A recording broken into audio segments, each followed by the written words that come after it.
Hi, good afternoon. Thank you for being here. I am Milwaukee County Sheriff David Clarke.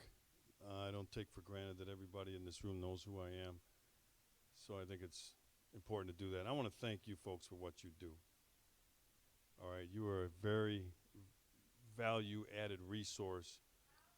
You're a value-added resource for my organization. Thank you. And the prayers, I feel it, I need it. Our law enforcement officers do. So keep that up as well. Thanks.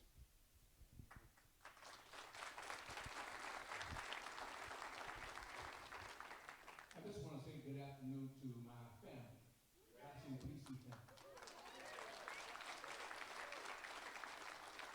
I want to thank you all for all the calls that you made to me, letting me know that you were praying for our department. I just want you to know that your prayers helped us get through that situation. And we really thank you for it. Gentlemen, please be seated. We've done our best to try and make this a relaxed type of sharing.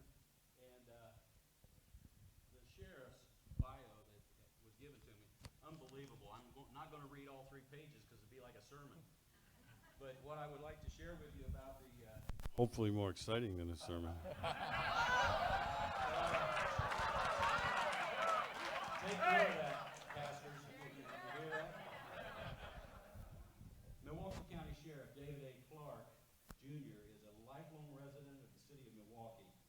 His 36-plus years in law enforcement professionalism began in 1978 at the Milwaukee Police Department, where he served 24 distinguishing years and acquired a broad range of experience. During his 11 years as a patrol officer, he received meritorious citations for felony arrests. In 1989, he was promoted to detective, and just 9 months later, selected for the Specialized Homicide Division, where he was a part of a team that investigated more than 400 homicides in a 4-year period.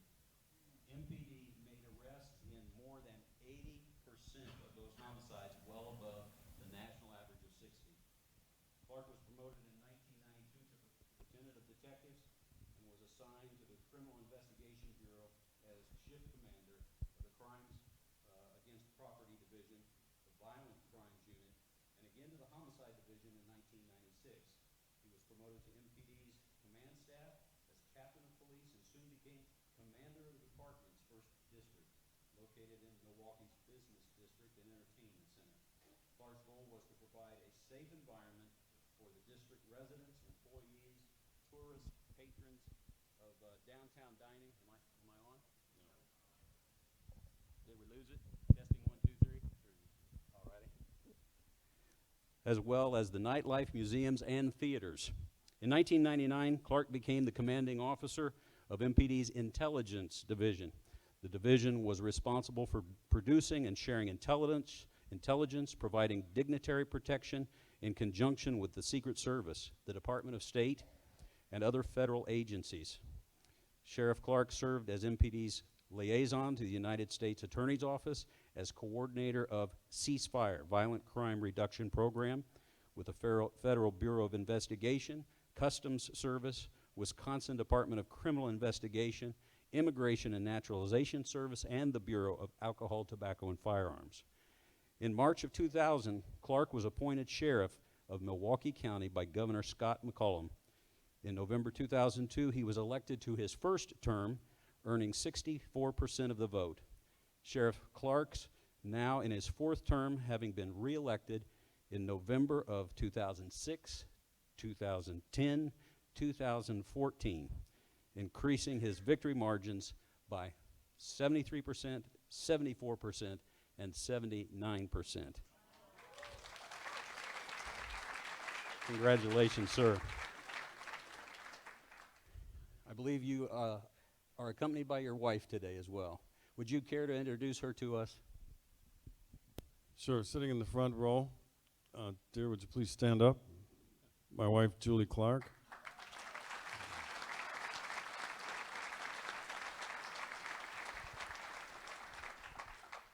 Now, if you haven't paid attention to the media in the last few months, just want you to know this.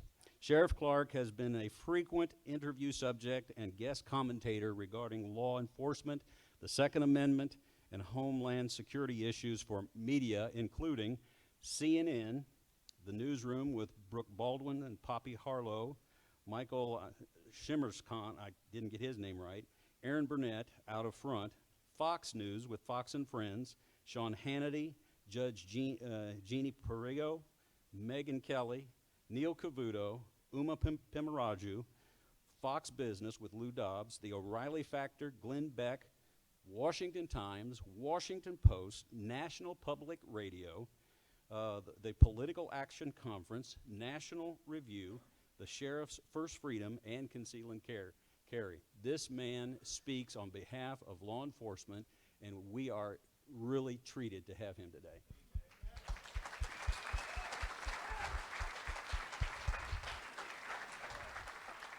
Now, all that being said, we have another guest with us who is a member of the family.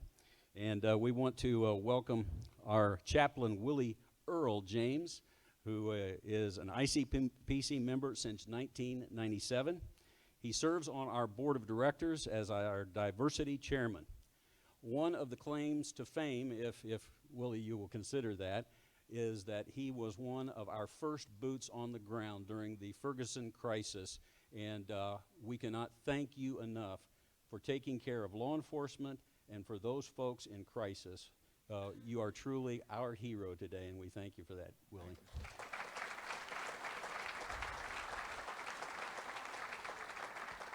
Willie has been a Baptist minister for 34 years in pastoral ministry as well as chaplaincy. He serves the St. Louis Metropolitan Police Department as well as the St. Louis County Police Department and coordinates chaplains for St. Louis. And I think we gave the sheriff opportunity to introduce his spouse. Would you like to introduce your spouse to us today? I sure would. Would you stand up, sweetie? Dr. Dorothea King James. She likes the ring to her name, King James. The James have 7 children, 4 daughters, 3 sons, and Willie loves to play the piano and organ for church, and every once in a while he likes to go fishing too. So we are grateful for both of you gentlemen, and what we're going to do now is we want to kind of set the stage as we're dealing with crisis in cities and how we deal with that. And so I've asked Willie if he will begin to tell us what was happening as the experience he went through at the Ferguson, Missouri riots. The first thing I want to say to all of the chaplains that are here today, you cannot get too much training. When you deal with a situation like we were dealing with in Ferguson, you needed some type of training. And I just thank God that I am a member of the ICPC, and the experience that I've had being here and the training that I received here helped me to navigate my way through the crisis there for myself and the chaplains as well as the police officers. So you cannot get too much training. The worst thing you could do as a chaplain is to think that you can handle a situation just because of the fact that you are clergy. It's altogether different when it comes to dealing with a crisis, and you're dealing with police as well as the community. So the worst thing you could do is not be prepared. The best thing you could do is to be prepared for the worst thing to happen. I'll say that again, be prepared for the worst thing to happen. In dealing with the situation there in Ferguson, when we first got the call from our command post to activate our chaplains, we really didn't know what we were walking into. We thought we were just going to come on the scene and be there to assist the police officers and all the first responders, as fire, EMS, as well as the police, just to be there to assist them. But we did not know that things were going to escalate from day to day. We did not know that. In fact, every day we anticipated for things to just stop. But that was not the case. Seemed like it seems to escalate more and more and more every day. And as the situation increased every day, it was taking a toll on the police officers. I mean, when it came on the shift, you could see them, their faces, they were frustrated because they were working 12-hour shifts. They were tired. Many of them were getting flack from home because they saw all of the excitement on television with people rioting and throwing stuff and all of the things that were happening. You all know what I'm talking about. The family members were concerned about them. And not only were the officers and first responders concerned about them, but our families as chaplains were concerned about us because we were right there with them. We were in a situation where the community at large seemed to be angry with police when the police were trying to do what they were paid to do, that is to maintain order. But the more they tried to maintain order, it seemed like the more it got out of order. And that made it even more difficult for them. When the officers were confronted or were out on the line, they were told to just stand there and take it. They did not like that. They were really upset with the commanders telling them to just take it, just stand there, just take it. I mean, to stand there and let somebody call you all kinds of names, to stand there and let people just threaten you, and you're an officer who's trained to not take that kind of abuse from folks, it was kind of hard for them to swallow that. So we had to talk to the officers to try to get them to understand that they're being paid to do a job. And we were hoping, and we would tell them it'll soon be over, not knowing that that soon was a long soon.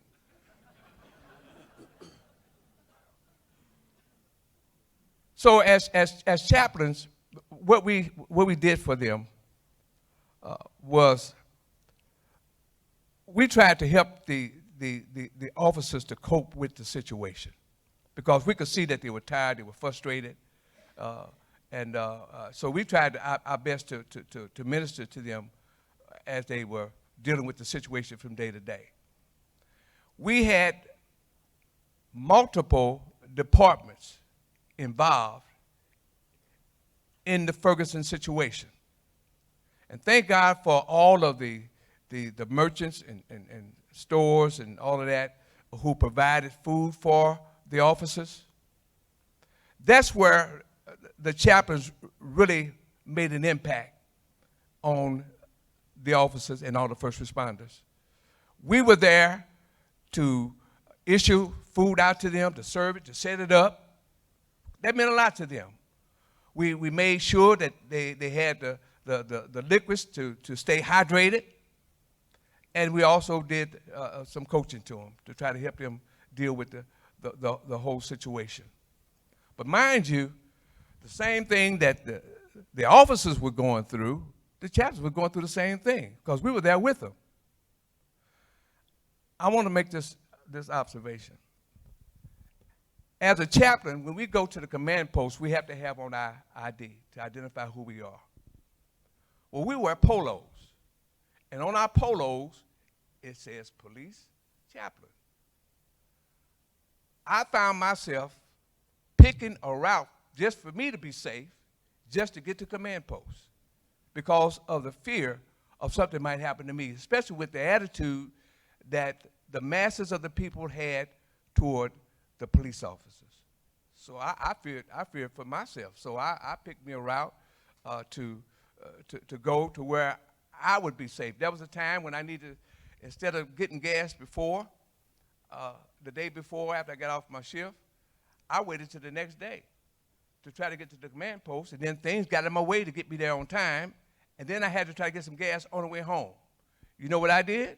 I drove home, hoping that I can still have enough gas to make it to the filling station the next, because I feared for myself. There was a time when the chief, Jackson, and my chief, Belmore, were standing on a parking lot, and as they were standing there, someone came by just shooting at them. Now, chaplains, I found out that we can't be two people at one time. We cannot be a protester, and we cannot be a chaplain at the same time. And as a chaplain, you ought to be a chaplain.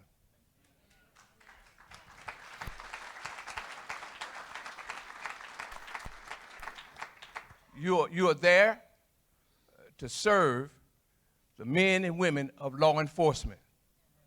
That's why you're there. Now, and even as a chaplain that's serving the law enforcement, I heard a lot of negative things coming from officers when it came to the protesters. But I'm a chaplain. I have to stay negative. I can't take sides and split hairs. I have to be neutral.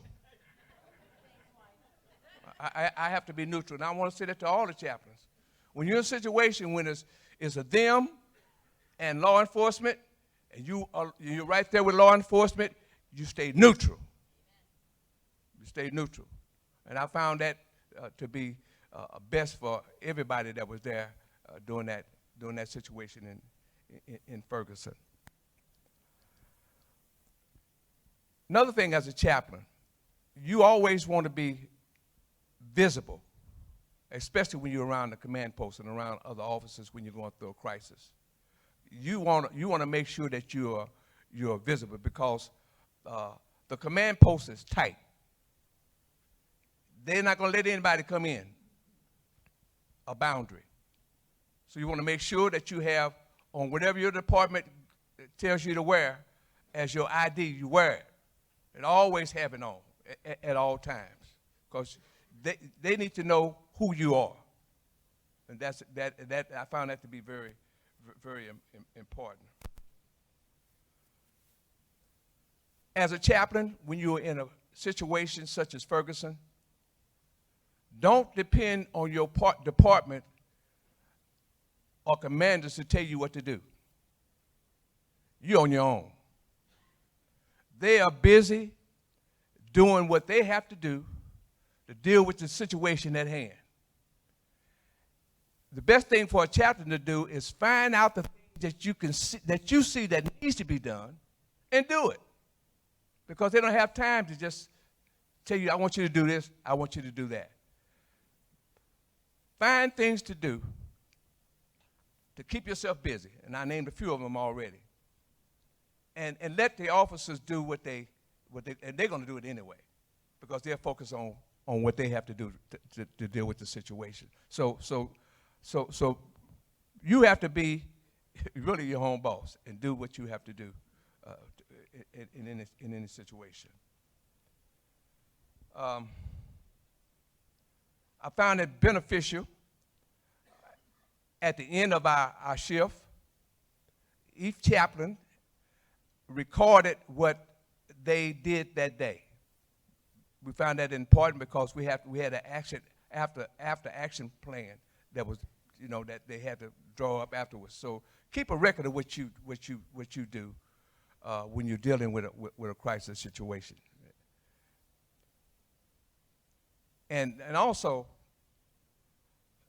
as we were talking to the officers every day, and in August it was hot, and we oftentimes, most of the times, we had to keep the officers with something in their hand because it was hot. So we wanted them to stay hydrated.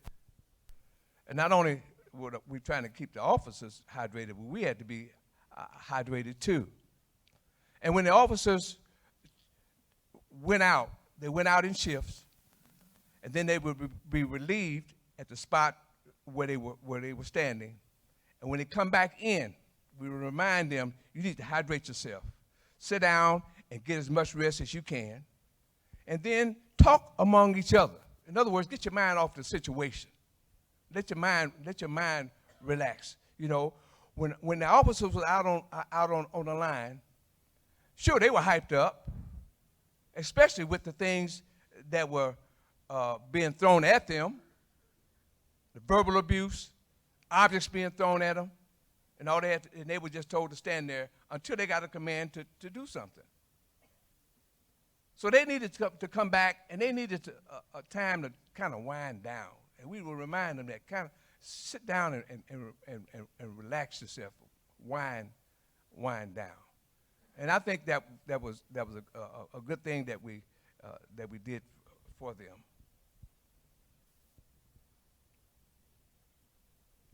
Family members were watching TV, and I have my thoughts about CNN. They showed more of what the officers were doing and less of what the protesters were doing. And the officers were only responding to the actions of the protesters.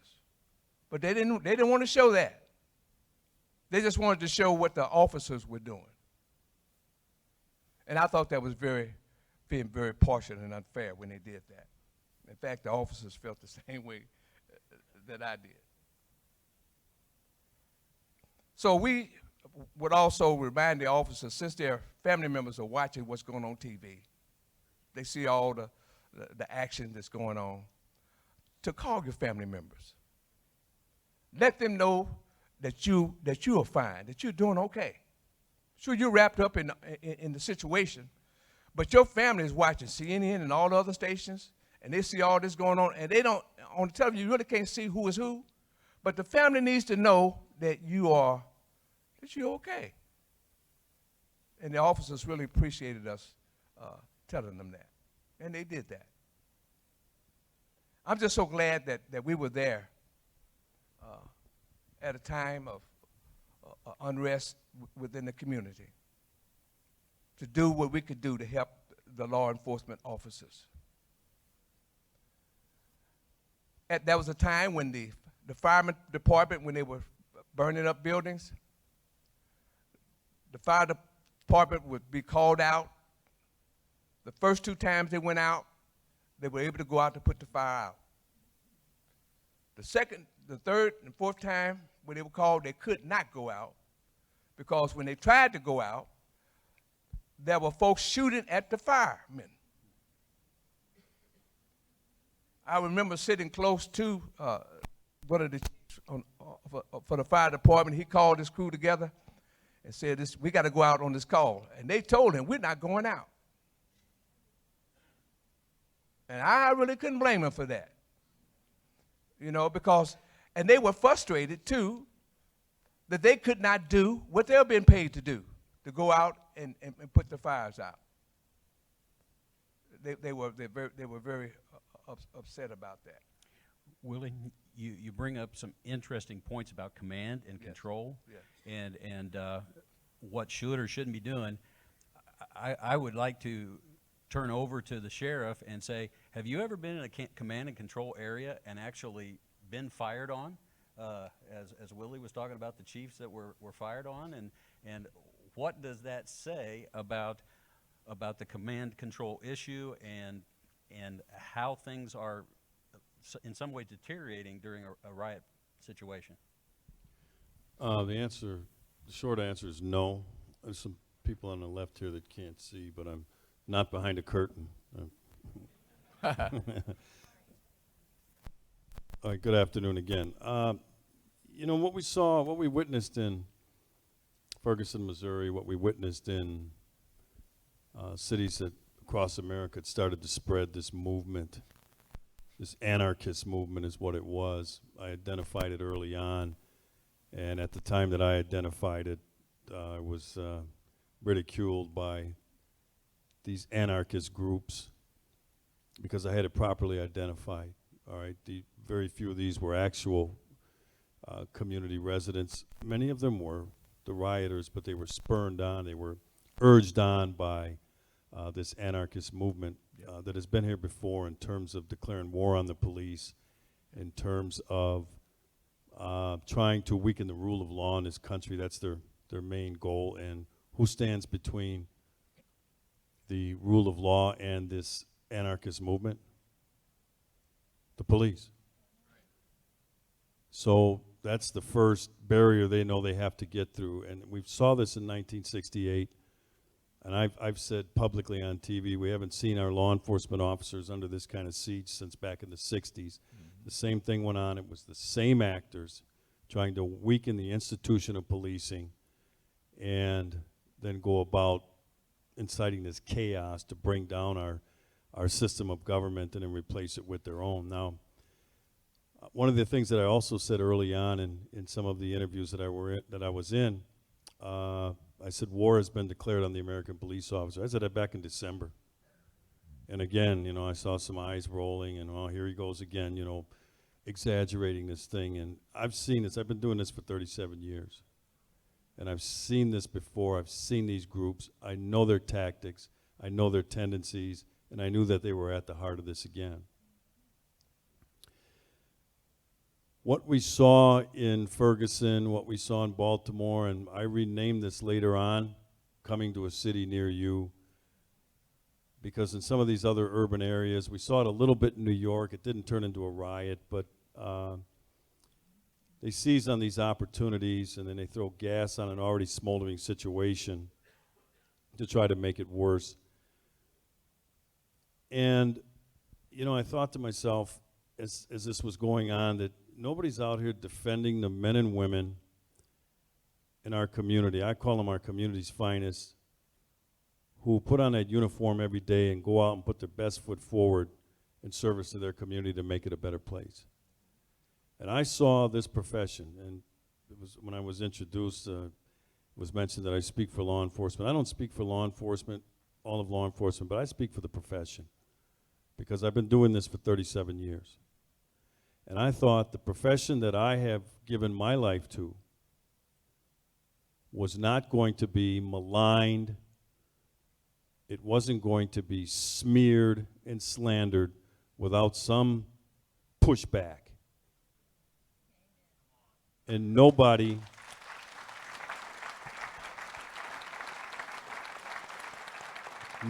seemed willing to do that. And we were hearing from some very powerful people in the United States who were piling on, like the White House, like the United States Department of Justice, and others were joining in the chorus of pounding on our community's finest to score some cheap political points.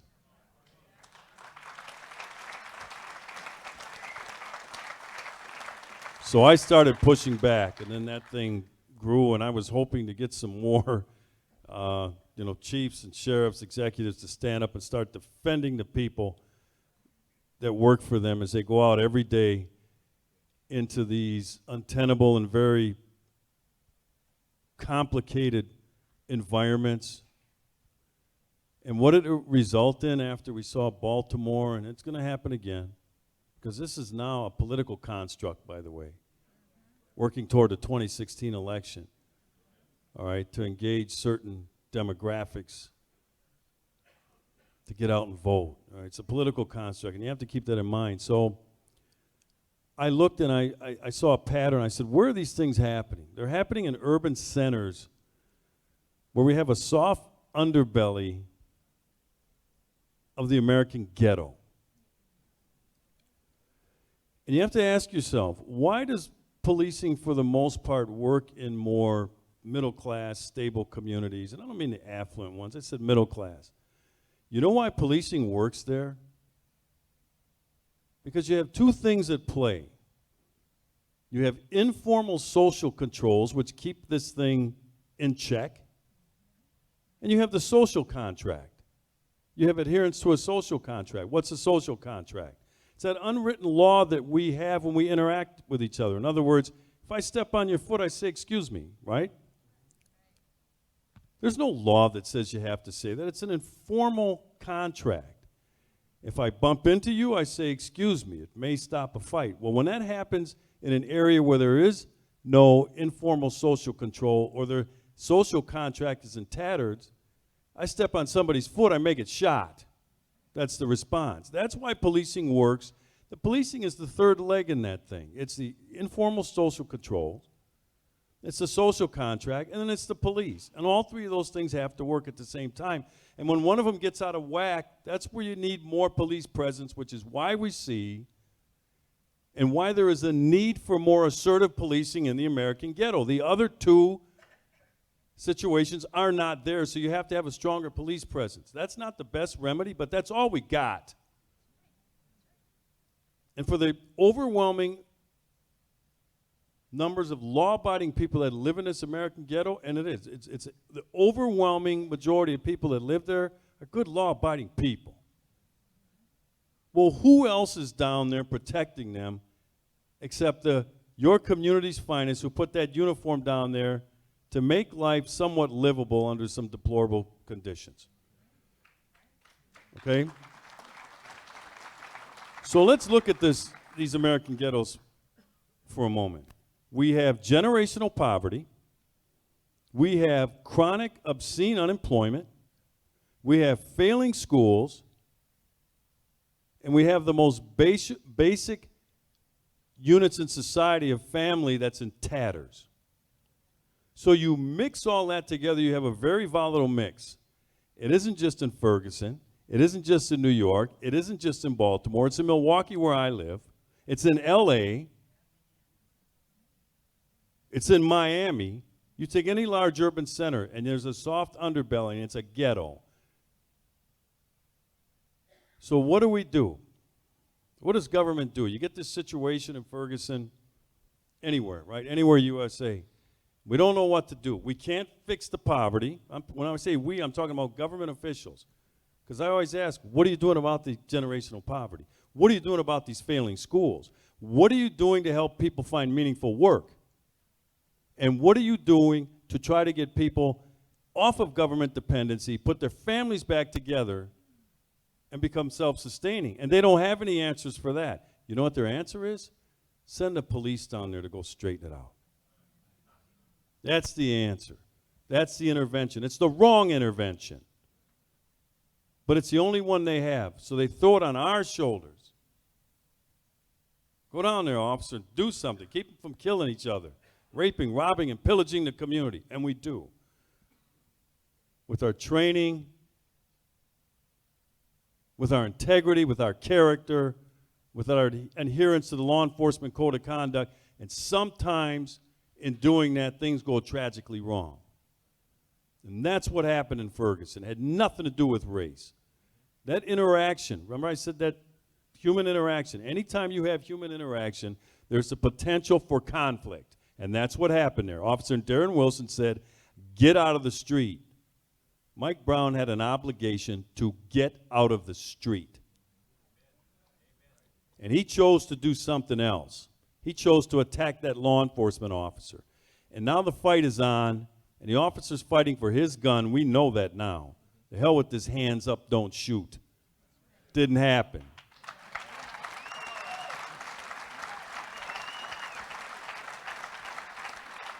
So Darren Wilson goes out and defends his life. No cop wants to do that. And if there is a cop that does, because we're not all perfect, we need to identify that cop and get him out of this profession because they're not a good fit.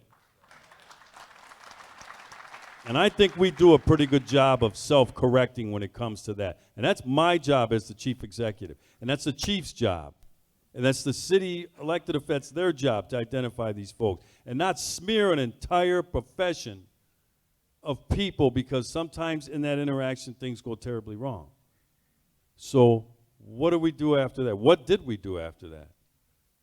Well, let's fix the police. And I said, no. Let's fix the community. Now, the problem with that for politicians is that's the hard stuff. Like I said, they don't know what to do about the poverty and the unemployment and the failing schools. It's easier to just blame the police and throw them overboard and saying, yes, we have to go after the police, and we need to retrain the police, we need to re-educate the police. I've seen this, ladies and gentlemen. Go back to 1968. It was the last time this happened. This is nothing new. Go back and look at it. I know what they're up to. The President's 21st Task Force on Transforming the Institution of Policing. I read the document and I immediately put it in the shredder.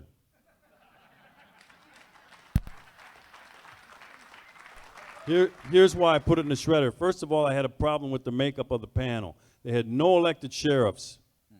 We report to the people. Directly elected by the people. Why didn't you have a sheriff on there? He had a couple of police chiefs. I have nothing wrong with police chiefs, but those are appointed bureaucrats. No, they are. You know, they're accountable to one person, and it's the mayor. I'm accountable to 1 million people inside my county. And the difference is, if the people in Milwaukee County get tired of my act, every 4 years they got a chance to get rid of me. How does a community get rid of a chief? Well, they put a little pressure on the mayor, and that's about it. So I said, I got nothing against chiefs. I came up in an urban police department, the City of Milwaukee Police Department. So now we're going to try to fix the police. We're going to retrain them, desensitize them, and all this other stuff that's not going to work. That is going to get your community's finest hurt and killed unnecessarily. That's all that's going to do. So that's the fight I have right now. And that's the fight I'm willing to assume.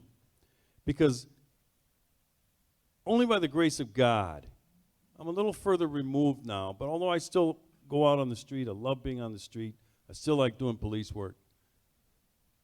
But I'm a little further removed from the officer on the beat who goes out there every day. And every day they know they're out there, they may end up on a police memorial wall. And so for all of these loudmouths that are out there criticizing the police, I tell them, go to your community's law enforcement officer memorial and stand in front of it. And just look at it, because you'll hear the voices.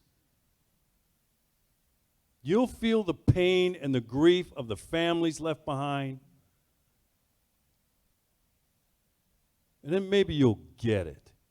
All right, we're not perfect, but I call them your community's finest because we're the finest, we're the best our communities have to offer.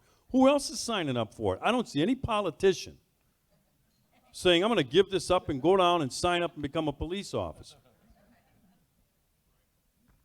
And I know I'm preaching to the choir, no pun intended here. But this is the message that I would appreciate if you went back to your community and start to spread. Push back against these attacks on the law enforcement profession and your officers. They need it. We just heard from it over here. When he talked about the angst in their face, the anxiety, we're under-resourced. Some of that has to do with the fact that we are victims of our own success, right? Crime rates have been going down. And so now the people who make the funding decisions say, well, we don't need so much for law enforcement now because things are going well, so we'll spend some money over here. And that's okay, because the way funding decisions are made, it moves around, right? But there comes a breaking point. And I've been in Milwaukee County, been telling these folks, the county board, we are at a breaking point where now this thing is going to come back and bite us. And that's what's happening here. It's happening in all these major cities where crime is starting to rise. Every one of them has undergone severe cuts to law enforcement. So they're under-resourced. And then we expect them to make a silk purse out of a sow's ear. I mean, this is not real hard to figure out what's going on right now. We don't have enough pushback. Cops don't have a voice. The police officer on the street doesn't have a voice in this. So that's the biggest challenge right now. Just about done. Oh, that's fine.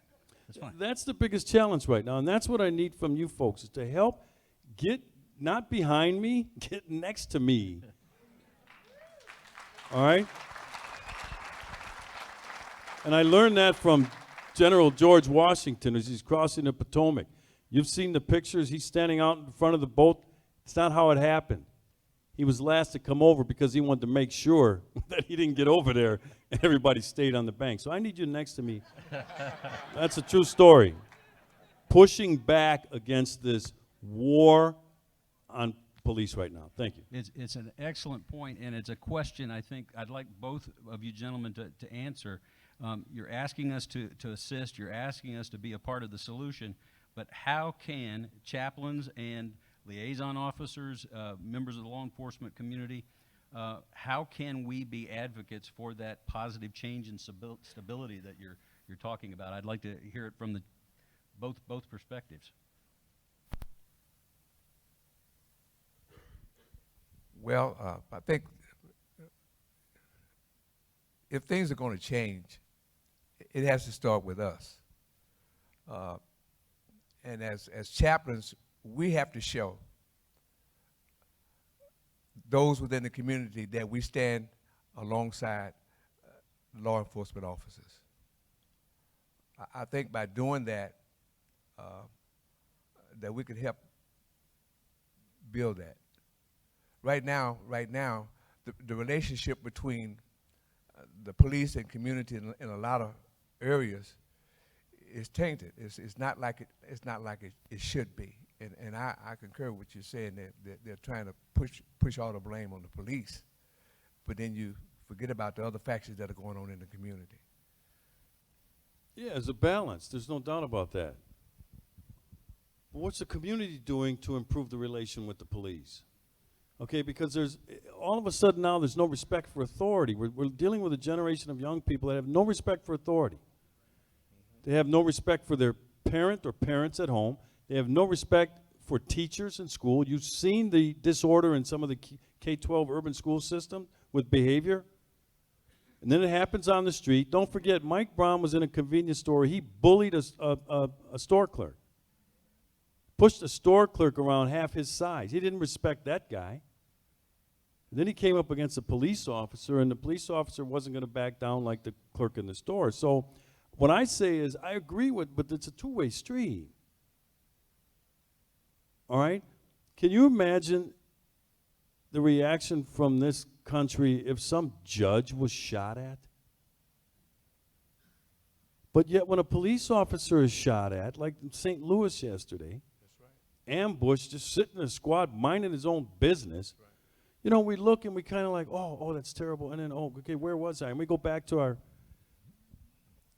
whereas that happened to a prosecutor who was prosecuting, working on a gang case, and if the gang shot and killed him, I mean, we'd say, wait, what's going on here? But we've let that thing get a little closer now where, like was mentioned, you can spit on the police, you can fight the police. And then there's all these excuses when you go in and try to get a criminal charge for somebody striking a police officer. Well, you know, we'll look at some diversion program. And I say, diversion my rear end. He struck an authority figure. And we need to send a message, you cannot do that. Well, we don't do that with the police anymore. We find all these excuses to allow people to assault the police. So I'm willing to, and I do it every day, I demand that my law enforcement officers respect this community that I'm from and respect the people.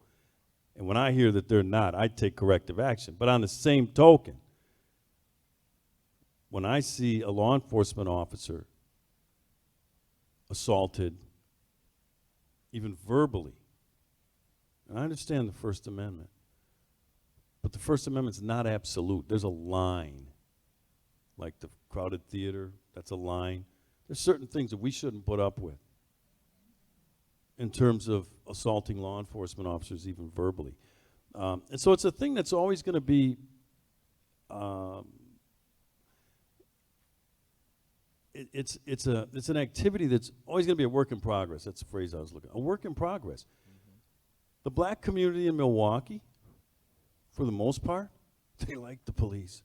They can't say it publicly because of this environment they live in. There is an anti-police and anti-government environment, but they know they need us.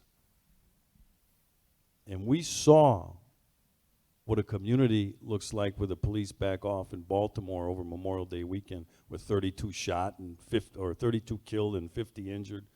That's what your community would look like without the police. And so it's a two-way street. And I'll work on my end, but I'm not getting any help from the other side in terms of the political class and the courts that are looking at individuals assaulting law enforcement officers and saying, look, no, we're sorry, no excuses, that's it. We're not getting that. So trust has to be a two-way street. We all know that. And right now it's all, what can the police do to improve relations? Well, I always go, well, we could do a little more, but what are you doing, community? Mm-hmm. And then you kind of get the, what do you mean us? Yeah, it's a two-way street. Thank you. I've got a couple more questions before we open it up to the rest of the body here. Willie, I just need to ask, have you been interviewed on television? Have you done any interviews on television? I just did one in Virginia on dealing with the Ferguson incident. So you've had a little bit of a opportunity. What would you say to the law enforcement chaplains? Is it our job to get in front of the cameras during incident or after the fact when they're actually wanting our professional opinion? I don't think you should get in. No. Smart man. Well, I asked Willie that because I wanted to ask the sheriff. Now, I could care less about O'Reilly because I'm not a pinhead, but what's it like to be interviewed on national television, whether it's with CNN, Fox News? What kind of other pressures does that place on you as an executive, as a leader, as a law enforcement official? What does that do to you? No, it doesn't put any added pressure. These are pressure positions. These are hot seats. Chiefs, mayors, governors, presidents. These are hot seats. Don't forget, I ran for this position, right? They didn't grab me and go, hey, you got this job here, good luck.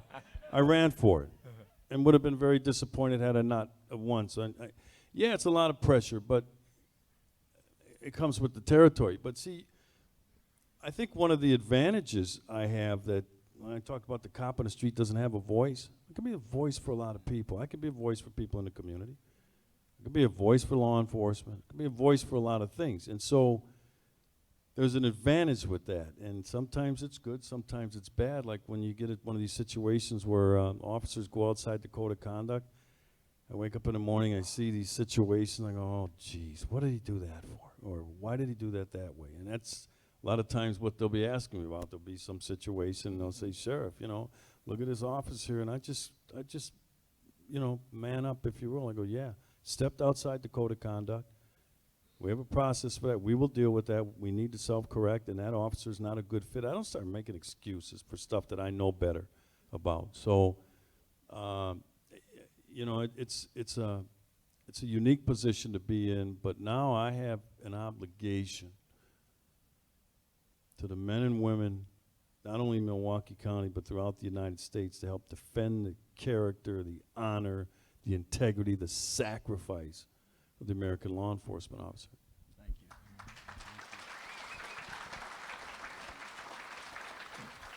you. Last question before we go to the assembly here. We know that each incident is unique, it's different. You've indicated that, you know, there may be an underlying thread with some anarchists and folks that are pushing an agenda. But when it comes down to folks dealing with evil intent and their actions, how can, and we'll start with Willie and then go to the sheriff, how can chaplains really make a difference when bad people are doing bad things and we're supposed to be assisting law enforcement in stopping those bad people from doing that? What do you see the role of the chaplain if you're right there in the hot zone? Well, first of all, I would try to let them know what they're doing is wrong, if from right there with them. As a pastor, I did a lot of that over the pulpit on Sunday mornings when the incidents were happening every day, every week. I did most of that over the pulpit. I was not out there among the crowd because I would have put my own self in danger with the hostility of the crowd, and I was not going to do that. I was more like behind the line with the officers, so I just did mine from the pulpit. So we're using the pulpit to proclaim truth, Yeah, right truth. right. We're supporting our law enforcement officers, correct. Not necessarily in the hot zone, but in support roles, in encouragement roles, That's in correct. crisis intervention roles. Mm-hmm. Sheriff, how do you see law enforcement chaplains assisting your personnel? Well, when I said I appreciate what you do for us, and I talked about the added value that this resource brings to my organization, I meant it. When I first became sheriff 12, 13 years ago, we had one chaplain. We have like 6 now. I expanded that program. One was not enough. The span of control was not good. I got like 1,100 people in my organization. 1 to 1,100 is not a very good ratio. So we picked up a number along the way, and then the word spread, and now we got people coming forward that want to, but you got to kind of control you can't have 85 of them. It's not that we couldn't use 85, but how do you manage that? So you guys are in a delicate situation, all right? Because really, unless an officer, a deputy, whatever, an employee comes forward and asks for that help, I mean, it's just kind of, you got to kind of make, or let the people in your organization know it's there, and then it's up to them to come up and say, hey, I'm going to seek out some whatever, right, with this resource. And you know cops, we're not real good about that sort of stuff, all right, because we got to put on this, we're strong, we're this, we're that, and we have to shut our emotions off, and it's all nonsense. It's destroying people. Mm-hmm. It's destroying good men and women in a number of ways. I believe in the power of prayer.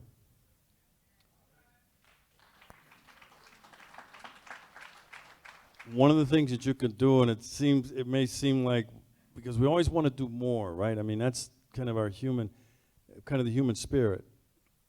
We want to do more, and we want to do things that are like active, and just pray for us. All right? I feel it. I have people come up to me all the time, I'm praying for you, and I feel it. You know how I feel it? Because I call on the Lord all the time. For strength, for guidance, for wisdom, for patience, right? And I believe through him all things are possible. So I know you're praying for me. I'm glad that you tell me that. But, and that's the delicacy for you folks. It's like, we want to do more. And sometimes when you want to do more and you can't because you haven't been asked or whatever, just start praying, because prayer works. It does. Yes, sir.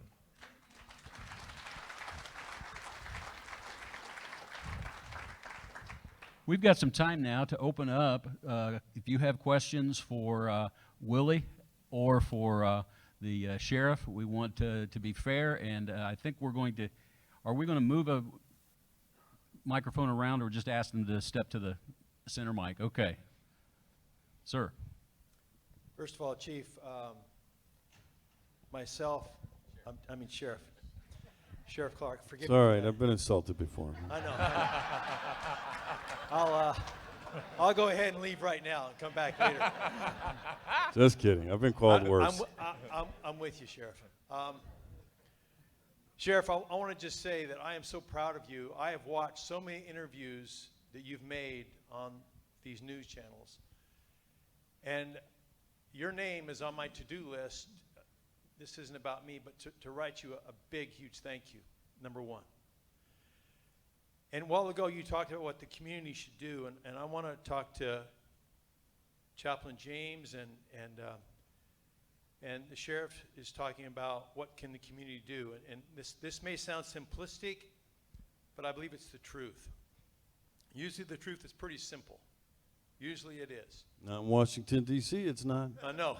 Well, they don't know what the truth is, sir. And number one, when it came to the revolution in this country, in the beginning of our country, the revolution and the Declaration of Independence and so forth would have never happened if it wasn't for the pulpit. Number one. Absolutely. It was called the Black Robe Regiment because they wore black robes and they fought for our country from behind the pulpit and even in the war zone. Number two, so it begins in the pulpit. It begins there. Number two, all forms of disrespect come from a child not being told to honor his mother and father. If they don't learn that, they will not respect their teacher. They will not respect their government, and they will not respect their officers. So it begins in the home, and I believe it primarily, first of all, in the pulpit and in the homes. That's all I got to say. Comments, gentlemen, on that? I agree with him. Thank you for your kind words, your support. You know, the thing that strikes me the most, and that's why I made that comment, I know I'm preaching to the choir in here, most people get it. All right, we have some poor leadership right now. We have a movement sweeping through America to make us a more secular society than the Christian-based one that this country was formed on. And the big question is, how do we get back to that? That's the answer I don't have. Good afternoon. My name is Officer Louis Arnold. I'm from Cincinnati, Ohio. I am a police officer, and I found out in this conference that I'm a liaison. I have 17 chaplains that I work alongside. We value our chaplains as a police department. We had a officer-involved shooting. We had an officer murdered about 3 weeks ago, and what our chaplains did for our department was immeasurable. They were on it. We had them everywhere. We had them at the home. We had them at the hospital. We had them at every district. We have 5 districts in Cincinnati. Each district was covered. They covered shifts as officers were coming in for different reliefs just to be there. What I wanted to mention is, Sheriff, you said something in reference to the police and the community working together. Before 2001 in Cincinnati, Ohio, it was a powder keg. There was no relationship between the police department, between the community, and between the clergy in our city. We had a civil unrest in 2001. Some of you may remember that. It made national news, and it was chaos throughout the city. And some of the clergy led that unrest, which caused the city leaders, the community, and the police to come together, and we formed what was called the collaborative agreement. And so that collaborative agreement put ownership on the police department and on the community to better the city. And there was a lot of pushback in the beginning from command staff, from city leaders, and from the community. But right now, today, everyone praises that collaborative agreement because it did several things. One, it brought it gave the community the responsibility that they needed to hold. It gave us as a police department the responsibility we needed to hold, and it brought those two entities together. And right now, there's such a bond between our department and our community now, it's unbelievable. We've had several officer-involved shootings where there have been protests, but I wouldn't even call them protests because they had no energy behind them. They had no community push behind them, none whatsoever, because the community, first thing the chief did is got out, gave the details, the community understood, and because we're in the community and we have a relationship with the community accepted the explanation that the police department gave. So I just wanted to say that through that partnership of the collaborative agreement between the Cincinnati Police Department and the citizens of Cincinnati, it has made our city a very strong city, and we have very few issues when it comes to community and police relations. I just wanted to say that. Thank you. I'm familiar with that. Yeah, it was spoken about in Bill Bratton's book, Collaborator Parish, talked about the Cincinnati situation. You know, I'd be remiss. Can I have all of the sworn law enforcement officers in the room stand up, please? We want to give you a hand.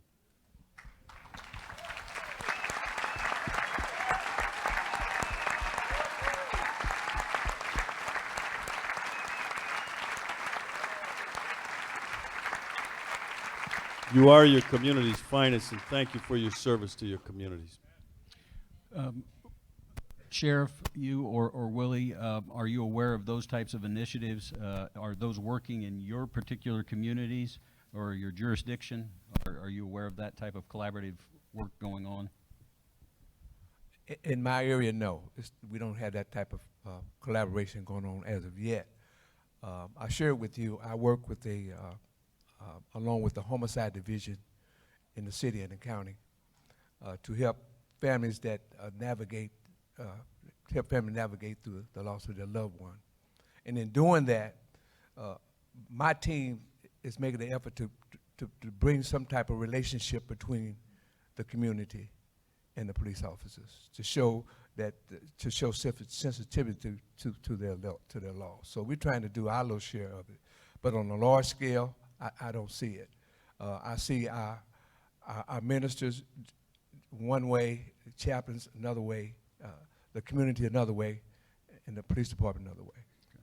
But we need to come up with what you all came up with in Cleveland. We need to do that. In Cincinnati, I'm sorry. All right. All right. Yes, sir. I'm Jim Duck. I'm chaplain with Lafourche Parish Sheriff's Department in South Louisiana and former pastor and commissioned law enforcement officer now. I want to say thank you, Chaplain James, for what you do, especially the boots on the ground in Ferguson and other places. And Sheriff Clarke, you are an inspiration to us all as I sit in front of my TV set and watch you and the things you say. But you've asked a question that I think I have an answer to, and I think we all would agree with it. Just recently, the Supreme Court has made a decision that I think most of us as pastors were not necessarily surprised at, but certainly against, in the aspect of gay marriage. And the comments have come up among our law enforcement officers as well as people on the street about what do I think about that. And my biggest problem is that the pulpits have been silent for way too long, and I cannot argue that. However, when y'all speak to the number of people you speak to collectively, especially Sheriff Clarke, when you're speaking to the millions that you are in that area, we don't have that opportunity. But we as chaplains and pastors and as this group of people here do have a great opportunity to say what is right to those individual officers, to our family members, to our community, to our churches. We need to do that on a consistent basis. If the culture had not been where it was, that decision would never have been made by the Supreme Court. Right. And I believe what Sheriff Clarke has said in reference to the culture of people being anti-law enforcement, if we don't speak up now, that culture will take over, and it cannot be stopped by the officers in the street. It's got to be stopped by people in the street. It's got to be stopped when you say something to somebody in a checkout line at Walmart, or if you're driving somewhere and you stop at a gas station and somebody makes a comment that you know is wrong. You need to speak the truth. You need to say those things right there. With this many people doing that on a regular basis and others doing that on a regular basis, that culture will change back to the way it needs to be done. Sitting in a group like this, it's easy to say that because we're all pretty much like-minded. Out there in the streets, it's a different story. So the courage comes in if we're courageous enough to say what needs to be said, when it needs to be said, where it needs to be said. As it has been said by other people before, we can't do everything, but we need to do everything we can. I know, that's right. Thank you. We've got about 10 minutes left, and we want to do rapid-fire questions as much as possible. So if we can keep our thoughts on the questions for our panel, we'd greatly appreciate it. Sheriff, I come from the other side of the mighty cheesehead state, Hudson, Wisconsin. And my question to you, it seems like our country is so polarized at so many levels, and it's coming down to the local level. Everything's us, them, you know. What do you think we can do as chaplains to create an atmosphere where people actually start listening to each other instead of just speaking past and yelling at each other? That's a skill. And if you don't learn that skill and practice it, it's very difficult to overcome. But I want to say this about that, because I hear that a lot, people concerned about the division in this country. First of all, dissent and disagreement are healthy in a democracy. They really are, because it creates a balance. If we all thought the same and we all agreed with everything, that happens a lot in dictatorships, and that's how they're formed. We've been through tougher times than we're going through right now. I know we have a tendency, because we weren't back then. Can you imagine living through the Civil War period? We thought the country, literally, not metaphorically, was going to dissolve. Can you imagine trying to deal with that? Can you imagine being Abraham Lincoln? So when we look at these things, I just try to advise people, yeah, this is tough, but we've been through this. We went through it through the revolutionary phase. Same thing, right? Not every colony was on board with taking on the British. Life wasn't so bad under the crown, and they're like, what do we want to do this for? So just keep things in perspective. It's healthy in a democracy. It gets a little messy at times, but that's what a democracy does, okay? And I don't have the answer. How do we get people to listen? One thing you'll find with me is, if I don't have the answer, I'll just tell you I don't know. I'm not going to talk in this. I don't know. But I like to say, don't let your heart be troubled over what we're going through right now. It's a defining moment in this country. This country is more resilient than we think it is. It survived a revolution. It survived several world wars. We thought the world was going to end. All right? We survived assassinations of presidents, Civil War, and 9/11 we survived. We'll survive this. Pray.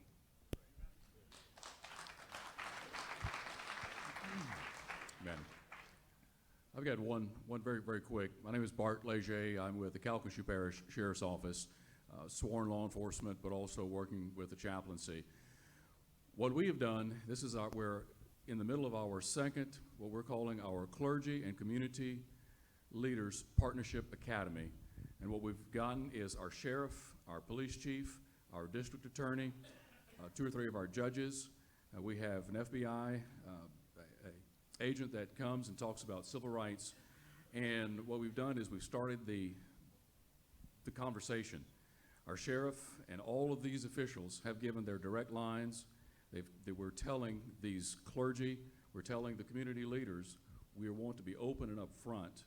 And Sheriff, what would you say that I could bring back to them, to these clergy, to these community leaders, as a sheriff, as a leader in the community? How can we build this partnership from both sides? Our sheriff understands that we need to hear from you, but also the community. How can we trust you, or how can we expect you to be the voice of reason if something happens in our area? Yeah, you got to build this one brick at a time, and what I mean by that is one person at a time. You know, we want change to happen by scaling canyons, and change happens incrementally. What I remind people, everybody in this room can create change within your sphere of influence. We want it mass produced, right? We want this whole thing. How can this whole community come together? Neighborhood by neighborhood. That's how the entire community is gonna come together. So, you know, be realistic about what you can and you can't do. Find those areas where you can make a difference. Work with those people who are going to be able to help you create leverage to make, you know, certain change. And realize we're only gonna be here for a certain period of time on this earth. And then it's somebody else's turn, and then it's the next generation. So try to leave something for them that they're going to look at and go, man, what do we do with this? So just move the pebble just a little bit. And then as time goes by, you look and you say, look at the great things we were able to do over a period of time. But everybody wants that magic pill, and there isn't one. Keep at it, and I tell people all the time, just keep fighting. Just keep fighting. Don't look back except to see how far you've come, not who's trailing you and not who's sniping at your heels. Just keep fighting. Last question. I've been a chaplain for about 10 years, but before that I was a 24-year veteran of the U.S. Armed Forces. You mentioned 1968. I went to Vietnam in 1968, and I came back in '69, and I feel your pain. My question was, you know, you spent time in intelligence. Part of my military career was intelligence. How big a role does the drug business play in this problem that we have? First of all, thank you for your service to our country and to all the veterans in here. You're welcome. Thank you for your service to our country. It plays a big role, but some of this is, you know, self-control. I mean, how does it affect some communities more than others? How come it affects some people more than others in terms of the drug trade? I think we're on a very slippery slope right now, though, with this push toward legalization of marijuana. I think it is a very slippery slope because we know that marijuana is a gateway to a lot of the other drugs. We have a heroin epidemic that's returning to this country. And not everybody that smokes marijuana or uses marijuana will use heroin, but everybody who's used heroin started out on marijuana. The studies there. So it's a gateway drug, right? You look at what worries me the most is we're going to have a generation of young people that's going to grow up in a drug culture. Okay? It's going to have an impact on productivity. We're now going to open up this whole field of drugged driving instead of drunk driving. And when people say to me, well, we've legalized alcohol, why not? Well, just because we have one vice doesn't mean we should add to it. Okay, and look at all of the problems. And I'm not suggesting we go back to prohibition. I'm just saying we didn't solve anything with prohibition. People say, hey, legalize it, we can tax it, we'll stop the drug wars. No, you won't. No, you won't. You're going to open up a new can of worms. But think of this. You know, I grew up, many of you, where drugs were a no-no and people still used it, but it was, our culture was that it wasn't okay. And now we're kind of being pushed with misinformation about the dangers of marijuana use. We're not being told the whole story. So I think as time goes on, there's a lag time. We'll see in 5-10 years, will be the answer to your question, what real impact it'll have moving forward. Thank you. Ladies and gentlemen, we're about finished this afternoon for this special session. Gentlemen, do you have a closing thought that you would like to leave with this group today? We'll start with Chaplain. Yeah, I just want to say this. With the tone, the atmosphere toward law enforcement officers in many communities, the time for the chaplains to be there for them is right now.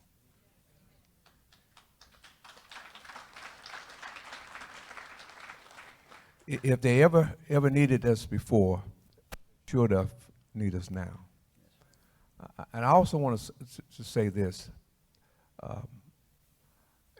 We were talking about the drugs, but then we got these young folks who are killing each other, who are growing up in homes where they're single parents. And in our hometown, we're looking at 101 homicides right now. And the majority of our homicides are young men and women in their 20s. That's too young to die. And I go back to what the gentleman said earlier. As a pastor, as a chaplain, we need to be preaching more to men and women who have children to take on those responsibilities as a parent and do what you have to do to train your child and not just let your child train itself. I think we need to go back to that. I preach that a lot. I am where I am because my mother and my father labored with me to get me where I am now in life. But so many families now mothers and fathers are just, and that concerns me. So every chance I get, and my wife can tell you, I am talking about the responsibilities of parents. That's what we need to get back to in times like these. Thank you. Sheriff? I just simply want to say thank you once again. I don't think I can say it enough for the sacrifices that you make to help this profession. I know it's not easy in the role that you have. I could hear that in some of the questions today. The fact that you're here, I think, says a lot. Some of you had to travel great distances. I heard Cincinnati, and I know you folks invited my wife and I out from Wisconsin at great expense. I mean, you know, we didn't sleep on a park bench, and we didn't walk here. So we appreciate the hospitality. We've talked to a lot of good folks over the last couple of days. Appreciate what you do. Take life one day at a time. Every day's a blessing. You know that. Get the most out of each day. And then in the end, that's what you'll be rewarded for. Okay? God bless you.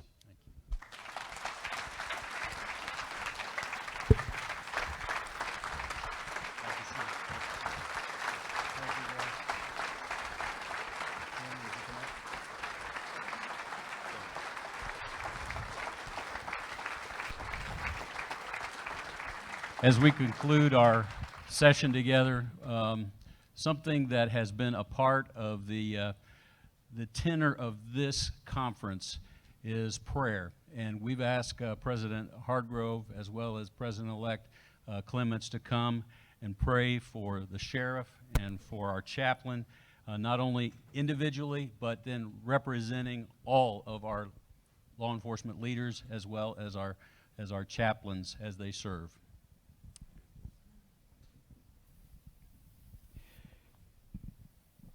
In the Christian Testament,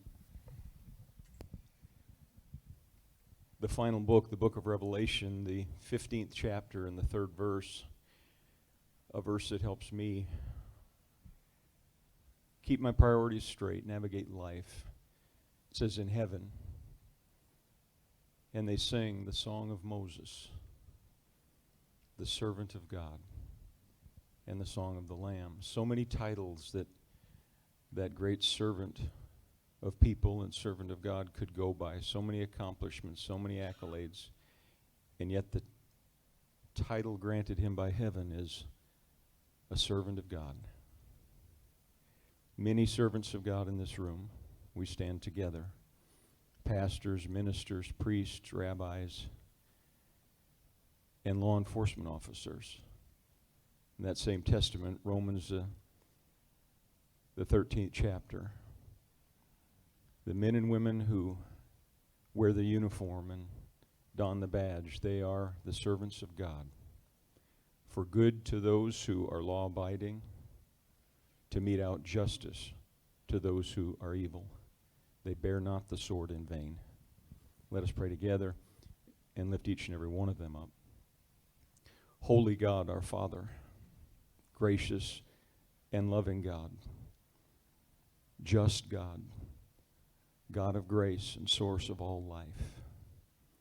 We together as one take a moment and we bow and reverence you. You said that you are not the author of chaos, confusion, anarchy, but that your will is that we live in unity and harmony and peace. Lord, we lift to you peace officers. We lift Sheriff Clarke and those who are sheriffs and chiefs, supervising agents in charge, all who are in leadership positions in law enforcement. Lord, for the sheriff in particular, promotion doesn't come from man. It doesn't come by ourselves. Your word declares not from the east or the west or the south, but you set a man up. And you have raised him up for such a time as this. And you've given him the exposure, the voice, the platform. And he has been faithful to represent you and to represent that profession that he and so many other thousands are honored to serve in as your servants. And Lord, I pray that you would continue to grace him and keep him and bless him and open doors that no one can shut. Favor his life and let your hand continue to abide upon him. Lord, for all in law enforcement, the men and the women that we in this room stand beside and are privileged to serve, grace their families, grace their spouses and their children and their parents. Strengthen their marriages and their homes as well. Let there be a presence and a peace in their marriages and right in their very homes and houses. Let there be a peace to those who are at home when daddy or mommy or their loved one is out on those front lines, keeping peace and enforcing law. Lord, we're a nation of law and order. We enjoy that order. We enjoy that peace. We enjoy the safety and the security. It's because we have laws and those who are willing to enforce them. And those are the ones that we lift to you now, asking you to bless them with the things the sheriff mentioned of guidance and of strength and health, of perseverance and patience. Lord, you are our refuge and our fortress, our God in whom we trust. Surely you will deliver us. And we ask that deliverance be extended to every member of law enforcement in every department and agency across our land, that you, as only you can, would bring protection to them and keep them daily as they serve. And Lord, finally, would you grace their hearts to know the gratitude and appreciation that they hear all too seldom, that seems to be stolen and robbed and ripped away from them in these days by those who would criticize them and curse them and try to tear them down. Thank you for the opportunity we have. May we each and every one in this room be more faithful to lift them up, to say thank you each and every time we have opportunity, for it's always appropriate. And Lord, as only through your Spirit you can, would you constantly remind them that you are not unrighteous to forget their work and labor of love, which they show through serving your people. Please bless them and keep them, and make your face shine upon each and every one of them, and be gracious to them, and lift up your countenance upon the men and women of law enforcement here in this nation, the other nations represented here, and around this world. Grace them with your peace in your name. Amen.